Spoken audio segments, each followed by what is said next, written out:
Hello friends and welcome. So today we're going to go to the pelvic floor. A couple of words on it first just because. One, a personal share. I have incontinence. And it's gotten better through this kind of work for sure. But it's one of the reasons that I started coming to pelvic floor work is because I would sneeze and I would pee a little bit, right?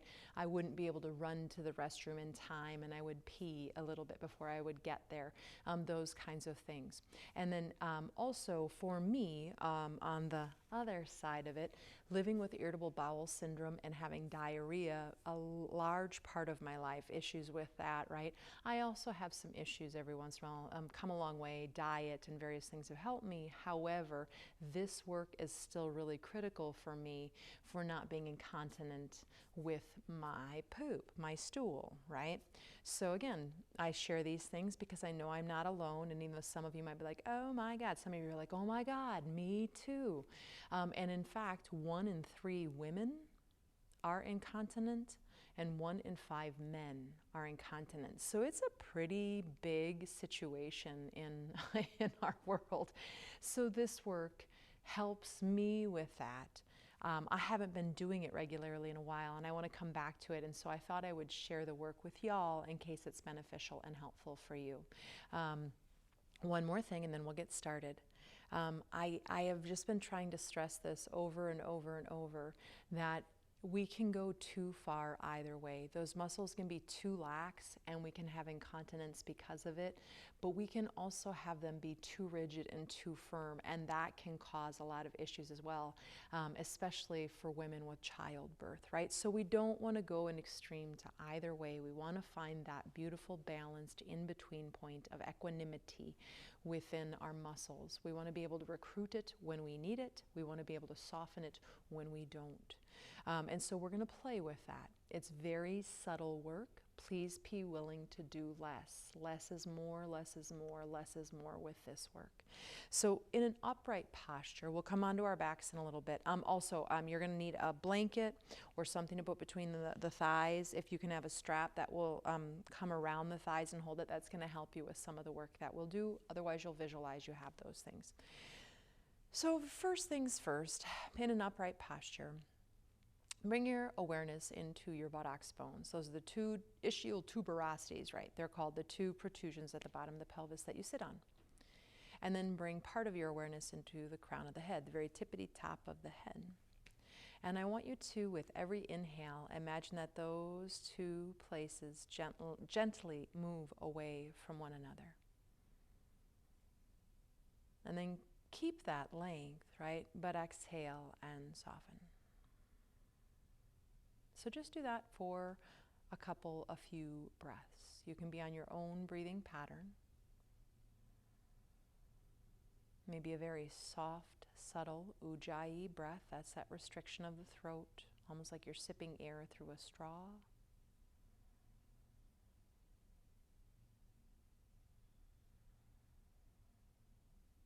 Again, every inhale, the buttocks bones moving down as the crown of the head gently moves up, and that's on an inhale, that's subtle.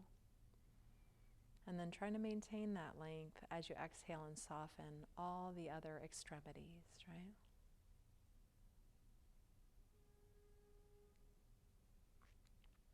And just noticing where you are from the inside out, from inside the shoulder out to the skin, right? From inside the mouth out to the surface of the skin. From inside the eyes out, etc.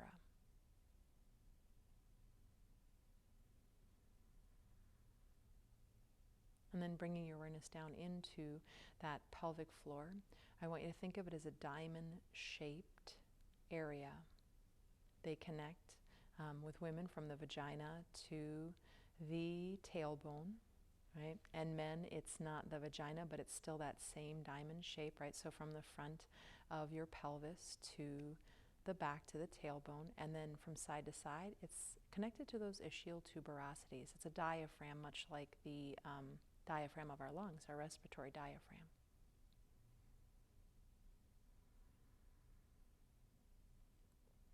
And I want you to first imagine that you are sitting on ice and just so gently, right? See if you can gently, gently pull the middle of that diamond up away from the ice.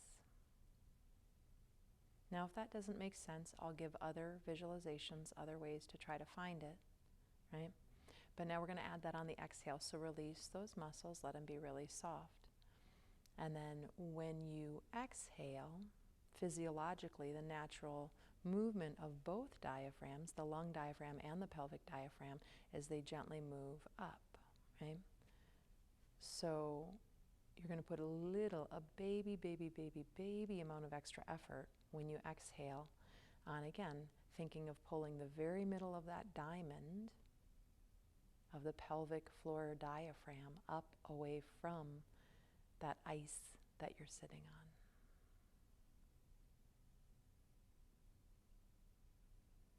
And hopefully that might start to give you a felt sense. I will add in that I did not have a felt sense of this area for a long time with this work. It took me a while to find it. And I actually used my fingers to touch the area to try to bring I call it mental mapping, right? To get a map of the area for my mind. And if you have trauma in this area and that's too much, don't worry about it. It's okay. You do what you can when you can. Walk away if it's too much. And then from there, release all of that. Open the eyes. And now we're going to see if we can find it for some of my friends. I'll give you a new way to kind of work with it. The other thing I can add in is it's the muscles that you use when you pee, right? No, saying that wrong. It's the muscles you would use to stop the flow of urine when you're peeing, and that's true for both men and women. So that's another way you can find that. So we'll play with that in just a moment. So you're going to take the block or the blanket. I like a blanket because it's softer, and again, I think this work merits a little bit more softness. So I just have a fold that's about the distance of my thighs. I have my strap in a loop, and I'm going to use that loop around my thighs, trying to keep them about hip distance, somewhere around that. So just have the loop on the ready, right? And then you can go ahead and you can use your elbows to let you down. Once I get in and I have that blanket, block, or pillow, or whatever it is, I mean, gosh, if you're at home or even a hotel room, you got a ton of stuff around you can play with. I'm going to bring that strap around my legs. And again, I want that to be about thigh distance, and I don't want it to be too tight. The main purpose of it for this first part is so that we don't have to put any effort into holding our legs together. They want to go wide for most of us. This way we can soften the legs out into the strap. The blanket, we're not having to hold it yet. It's there. It's ready for us in a little bit. So bring your upper body into Shavasana style, right?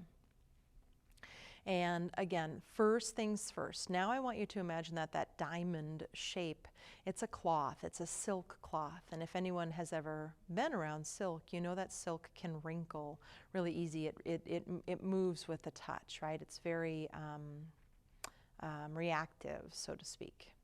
So I want you to imagine that silk cloth, that diamond-shaped silk cloth of your pelvic floor diaphragm is completely smoothed out, completely released, relaxed. So can you even find that? And by the way, there are a lot of people who cannot. So just doing the best you can to release 100% in that area. Contraction, we want it to start from relaxation. We don't want it to start from a really tense area, right?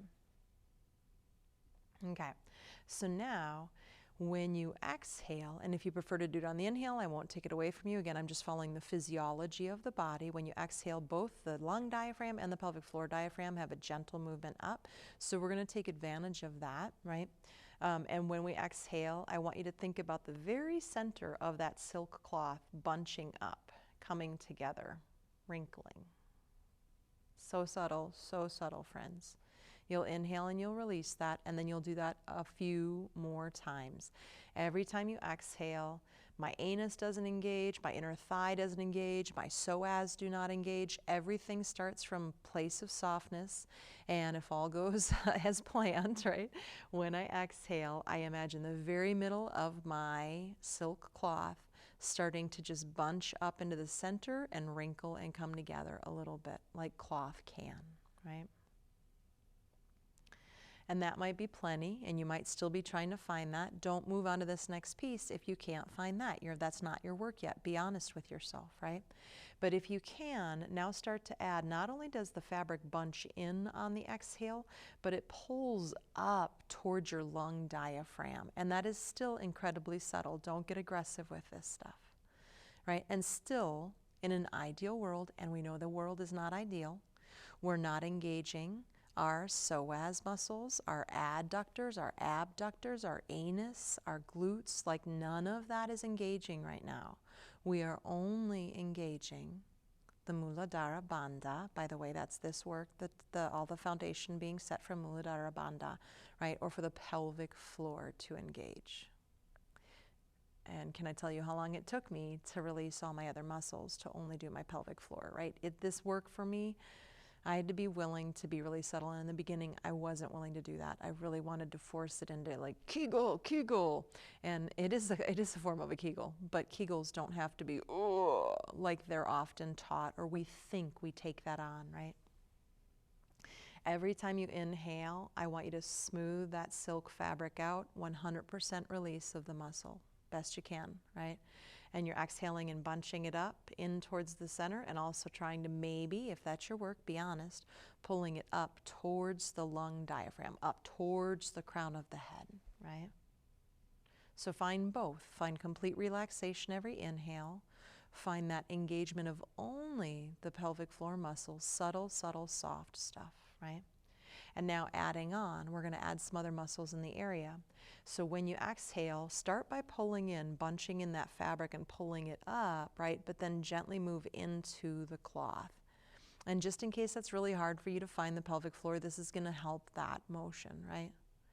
But ideally, and soften, everything releases, including the movement into the blanket, right? So now that's your new cycle. All we're doing is adding in, after you bunch the fabric in, the silk cloth, then you gently move into the blanket. I'm not trying to flatten it down and squeeze the blanket into nothing. I'm just using it as feedback for my legs, A, to keep them soft when they're soft, B, to just have a soft fabric that I can gently move in towards. Can you still keep your psoas out of it? Can you still keep your anus and your glutes out of it? Can you only engage the pelvic floor and the inner groin? And if the answer is no, right, then step back a stage, work from there, and do that while we're moving forward. Okay, now pause. And with your inhales and your exhales, I'd like you to 100% release. Imagine a super, super smooth, no wrinkled piece of silk cloth, right? And again, if it's better for you, works more for you to think of that area as I'm trying to stop peeing, just be careful, because when we do that, sometimes we're really harsh with that and we start to engage a bunch of other muscles around there, right? And that's not wrong, but we want to learn how to engage just the one muscle. Okay, so now you're going to go ahead and you're going to get rid of that setup, put it off to the side, right? And now just a couple of times, just for good measure, without all of that stuff on you and around you, can you find the same thing? So when you inhale, 100% released pelvic floor, everything down there is released in this region, right? And then when you exhale, so gently bunching up the cloth and pulling it up to the crown of the head. Okay, so now go ahead and release that work. Bring the right knee into the chest and hug it in. Don't have to worry about the pelvic floor right now. You can let everything be soft. Bring that right foot down. Bring that left knee in. And again, we're just taking a moment away from that work and stretching, right? Bring that foot down. Now we're going to go ahead and we're going to bring the knees in, grab the backs of the legs, and we're going to rock up to seated. I want to stretch the hips for just a moment. So bring your right shin in front of your left. You could do thread the needle on your back if that's better for you. And go ahead and start to fold over if that's okay. Maybe rocking side to side. Your butt could be on height, most definitely. And switch the shins out. Leaning forward, maybe rocking a little bit from side to side. And then bring your hands behind you, bring your legs out in front of you, windshield wiper from seated. And just letting the legs swish back and forth, riding the breath like it's a magic carpet ride, letting the body ride the breath, right? The next time that your legs are over to the right, let's meet over there. We're going to bring our body up as far as we comfortably can, elongated spine, right? I want you to push the inner edge of your left knee down, that's that front knee. The outer edge of your right knee down, that's that far back knee. And as those push down, they don't have to make contact with anything, right? A little pressure down. Now try to come back to the pelvic floor work. Can you, on an exhale, feel the pelvic floor bunch in that silk fabric, or stopping the urination, right? And pulling up gently towards the crown of the head. Hold the breath out. And then inhale the knees up. Exhale over, and you can keep breathing while we get set up. We're pushing the inner right knee down, the outer left thigh down. We're getting that all set up. Take an inhale, and with your exhale, bunch that fabric into the center, right? Pull it up to the crown of the head. Hold the exhale out. Inhale again. So right off the bat, pushing those knees down, right? Pulling the pelvic floor up on the exhale. Holding the breath out. Inhaling the knees all the way over. As we exhale, pulling, bunching, pulling up. Inhale all the way over, one more on each side. Pushing knees down as if there was a surface with the exhale, pulling pelvic floor together and up. Hold the breath out. Inhaling up and over. And exhale, last one. Again, bunch that fabric in, pull it up. Feel that slight tension, so subtle in that area, Muladhara Bandha. Right? It's the foundation for Muladhara Bandha. Bring those legs back up and go ahead and come to hands and knees. Take a couple of cat-cows just to wake up the spine a little bit and say hi. And let your tail move around in a circle, waking the pelvis up a little bit. Go ahead and go the other way. You're like, the last one woke the pelvis up. Good, because we're going to go into one more piece here of that subtle pelvic floor work.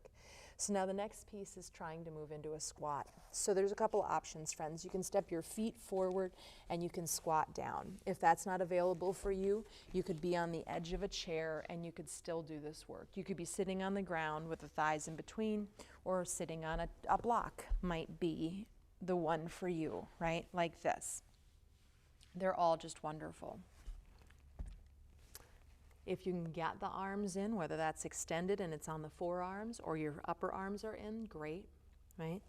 Bring those hands into prayer and get nice and tall. Legs push into thighs, thighs into arms into thighs, thighs into arms, right? And then from there, take an inhale and let the pelvic floor be soft. Let go of the pelvic floor. Let go of the pressure of the knees, legs into the knees. With an exhale, crunch that fabric up or stop the urination and try to pull that up to the crown of the head. Can you even find that here? And we're just working it on the exhale, the strengthening part. Inhale, soften. Can you soften the entire pelvic floor? It's what a lot of people do in this pose, right? It's not wrong. It's not bad. Exhale, moving, bunching it in. We're just asking for the engagement every time you exhale, and can you get a little taller with that support, that root support system, right? And now playing with the breath. One more. Exhale as you pull up and in. If you're not quite there, that's okay. Now let your chin drop in just subtly towards the chest, a little baby bit. Keep that Muladhara Bandha pulled up. Right now we've got that chin lock, The exhale is held out of the body. And inhale, release the chin, release the root lock. Bring the hands down. We're going to come into upright posture for just a couple of moments. If that makes you want to kneel or put something under your buttocks bones or whatever that is, please do.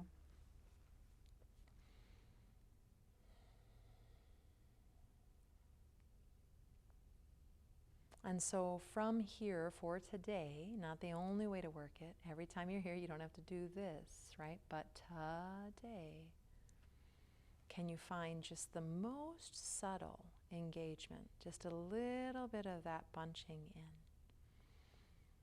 And if your root is gently, subtly working, right, and the buttocks bones root down, by the way, as that tones gently in and up, does that help the foundation of your body in this upright posture? What does that do? How does that change it than if you're not engaging it at all? And again, I encourage you, be really careful. Try not to suddenly engage the inner groin, the outer groin, the psoas, the buttocks, right? The anus. Try to release those other things and see if it can just be the pelvic floor today.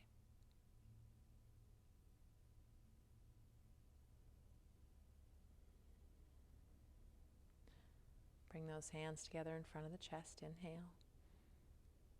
Exhale, bowing the head in. Taking a moment. Soften the pelvic floor entirely. Be grateful for at least one thing. And just remembering that the more we are grateful for what we have, the more we have to be grateful for. Namaste, friends. So stick with me in the sense of this was the super basic foundation, right? We'll be adding it in obviously through this week, and I want to try to work with this for a few weeks. So join me again and we'll start to look at doing breath work with the pelvic floor, the Muladhara Bandha, and things like that. Have a great day, friends.